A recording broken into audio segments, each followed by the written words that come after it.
साथीहरु नेपालले कुवेतलाई 58 रनले जितेको छ। मतलब कस्तो छ नेपालले अब कुवेतहरुलाई अब हाम्रो जुन एसोसिएट नेसनको अहिले म्याच भइरहेको छ 2026 को टी20 वर्ल्ड कप क्वालिफाइङको लागि त्यसमा अब नेपालले एसोसिएट नेसनहरुलाई जित्नमा मलाई कुनै अचम्म लागेको छैन हैन। अब के हुन्छ भन्दा फेरि नेपालले कुवेतलाई 58 रनले जित्छ जसमा चाहिँ भुर्तेलले फेरि नेपालका धुनाधार ओपनरले 66 रनको पारी खेल्छन् र उनीहरुको चाहिँ कस्तो हुन्छ भन्दा फेरि नेपालले चाहिँ बनाएको योगफललाई कुवेतले 100 रन पनि नबनाउँदै उले आफ्नो आत्मसमर्पण गर्छ। नेपालको लागि अब भुर्तेलको हाइएस्ट स्कोर 66 रन हुन्छन्, अरूले हाफ सेन्चुरी हान्न सकेको हुँदैनन्, तर मिडल अर्डर ब्याट्सम्यान केही झाहरू जस्तोले चाहिँ केही रन कन्ट्रिब्युट गर्छन्।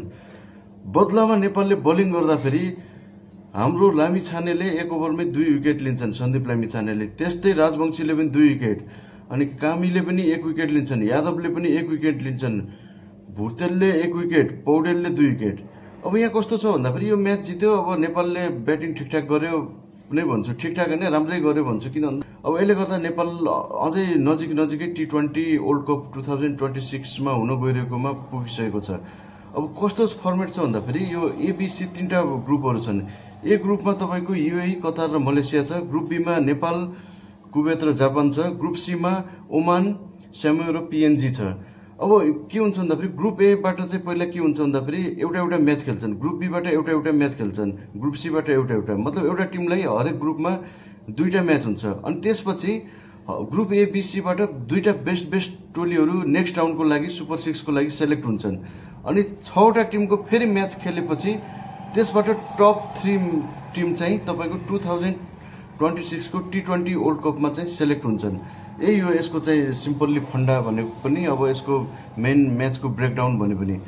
अब यस्तो छ, मैले पहिले पनि भनिसकेको छु कि नेपालले चाहिँ इन्डियासित पनि इभन टी20 म्याच खेल्छ भने 5वटामा एउटा जित्न सक्छ है। किन भन्दा जति सर्ट फर्मेट हुन्छ त्यति रिजल्टहरु आफ्नो पक्षमा कमजोर टिमले पार्न सक्छ, जति लङ फर्मेट हुन्छ त्यति स्ट्रगलिङ टिम या डेभलपिङ टिमहरु स्ट्रगल गर्दै जाने हुन्छन्। त्यही भएर मैले भन्ने गर्छु, पहिला पनि भनेछु भिडियोमा, अहिले पनि भविष्यमा भन्छु, नेपालले जरैबाट मजबुत हुन छ भने ए ग्रेडको 4 दिनको टेस्ट फर्मेटको म्याचहरु एबीसी गराएर खेलाउनै पर्छ। त्यसले गर्दा तपाईको लङ फर्मेट जस्तै टेस्ट, ओडीआई र टी20 को चाहिँ सबै निस्किने गर्छन्। अब मैले भन्नुपर्दा फेरि यो लामिछाने, हाम्रो लामिछाने ब्रदरले चाहिँ जुन जादु देखाए, लेग स्पिनर, नेपालको राम्रो लेग स्पिनर हुन्, उनले 1 ओभरमा 2 विकेट लिनु भनेको त्यसले गर्दा फेरि नेपालको स्पिन बलिङ लाइनअपमा चाहिँ एउटा नयाँ ऊर्जा दिन्छ है।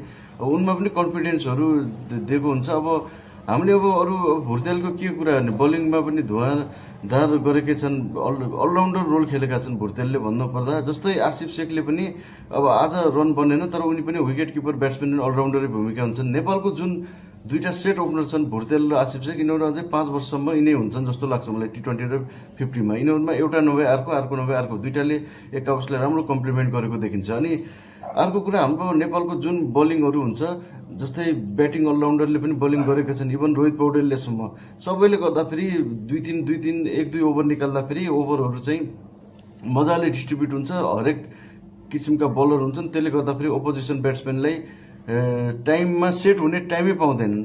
जस्तै क्लासिकलमा टी20 मा कस्तो हुन्छ भन्दा फेरि एउटा बलरले म्याक्सिमम 4 ओभर भन्दा बढी गर्न पाउँदैनन्। अब 5वटा बलरमा 4 गर्नु र तपाईको चाहिँ 6वटा या 7वटा बलरले गर्यो भने चाहिँ त्यसलाई ब्याट्सम्यानलाई अलिकति सेट हुन गाह्रो हुन्छ। त्यही यो टी20 को एउटा ट्रिक पनि हो है। अब जस्तै 10 ओभरमा 10 ओभर बलिङ कति बेला गर्न पाउँछ भन्दा 50 ओभरमा एउटा बलरले 10 ओभर भन्दा बढी पाउँदैन। टेस्टमा त अब अनलिमिटेड हो, त्यो मैले भन्नै परेन हैन। अब टी20 मा 4 ओभर, तर 6वटा बलर 7वटा बलर युज गर्दा पनि नेपालले धराशय पार्न चाहिँ सक्छ। अब यो जितले चाहिँ नेपाललाई एक स्टेप अगाडि बढाएको छ है, यो टी20 वर्ल्ड कप क्वालिफिकेसन 2026 को लागि जो इन्डियामा हुन गइरहेको छ। हुन त नेपालले पहिला पनि टी20 वर्ल्ड कप क्वालिफाई गरेको त्यो नौलो कुरै हैन, त्यही पनि अहिले पनि गर्छ भन्ने मैले होप गर्छु। किन भन्दा आफ्नो ग्रुपमा नेपाल 100% तपाईको जापान र कुवेत भन्दा नेपालले स्ट्रङ देखिन्छ। त्यति मात्रै हैन, तपाईको अरु टिमहरु पनि छन्, जस्तै तपाईको कतार भयो, मलेसिया भयो हैन, पीएनजी भयो, ओमान भयो, सामोआ, तपाईको यूएई लाई छोडेर, यूएई भनेको एउटा कम्पिटिटर हुन सक्छ नेपालको, मेरो एनालाइसिस। अब गेम जे पनि हुन सक्छ, त्यो बाहेक अरुसित त नेपालले मजाले नै गर्छ जस्तो मलाई लाग्छ है। अब तपाईहरुको के राय छ, नेपालको म्याच कस्तो लाग्यो? अनि भुर्तेलको ब्याटिङ कस्तो लाग्यो सन्दीप लामिछाने र साथै अरू बलरहरू जसले चाहिँ राम्रो बोलिङ गरेका छन्। अब सन्दीप लामिछानेको मात्रै होइन, अब तपाईँको राजवंशीको पनि कुरा गर्नुपर्छ, 2 विकेट लिएका छन् होइन। त्यस्तै अब यादवको भयो, कामीको भयो होइन, अनि त्यसपछि पौडेलको, भुर्तेलको, यिनीहरू सबैको एउटा बोलिङमा युनिटको रूपमा काम गरिरहेका छन्। यसमा तपाईँलाई कस्तो लाग्यो आफ्नो राय दिनु होला। के नेपाल आउँदो T20 वर्ल्ड कपमा क्वालिफाई हुन्छ कि हुँदैन त्यसको बारे आफ्नो राय दिनु होला। म त यसमा त दुई मतै छैन, नेपाल 100% हुन्छ T20 वर्ल्ड कप 26 मा क्वालिफाई।